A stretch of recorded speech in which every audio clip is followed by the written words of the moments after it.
अंजनी पर्वत फक्त 12 किलोमीटर आहे भावांनो. तिथून त्र्यंबकेश्वर आहे 6 किलोमीटर, म्हणजे टोटल 18 किलोमीटरला त्र्यंबकेश्वर आहे भावांनो.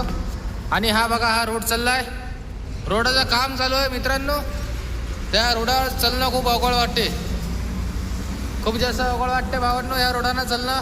आणि इथं मंदिर भेटलं गणपती बाप्पाचं, इथं बसलो आराम करतोय. दुपारचे आता 2 वाजलेत. सकाळपासून चाललोय भावांनो 20 किलोमीटर, आणखी 18 किलोमीटर बाकी आहे. तर आपण क्रॉस करूया आपण 3 ते 4 घंट्यात. आणि इथं विश्राम करतोय, अर्धा तास झालाय आता विश्राम झालाय. आता निघूया पुढच्या रस्त्याने. आणि 18 किलोमीटरला आता येणार आपलं त्र्यंबकेश्वर. त्र्यंबकेश्वरच्या दुसरी ज्योतिर्लिंगचे दर्शन करूया. आणि आपल्याला अंजनी पर्वतला पण जायचं आहे, हनुमानजीच्या जन्मस्थानचे दर्शन करायला मित्रांनो.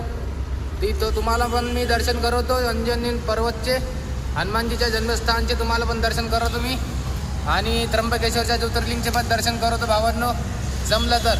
कारण की मंदिराच्या आतमध्ये मोबाईल अलाउड करत नाही आहेत, तर म्हणून बघूया तिथं गेल्यावर मोबाईल अलाउड झाला तर दर्शन नक्की करतो मी तुम्हाला. नाहीतर अंजनी पर्वतला जाऊ आपण हनुमानजीच्या जन्मस्थानचे दर्शन करायला.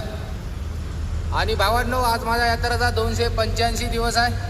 285 दिवस झाले. 4 धाम 12 ज्योतिर्लिंग यात्रा 6 ज्योतिर्लिंग कंप्लीट करून मी चाललो होता त्र्यंबकेश्वरला, जे आहे माझं 7वं ज्योतिर्लिंग.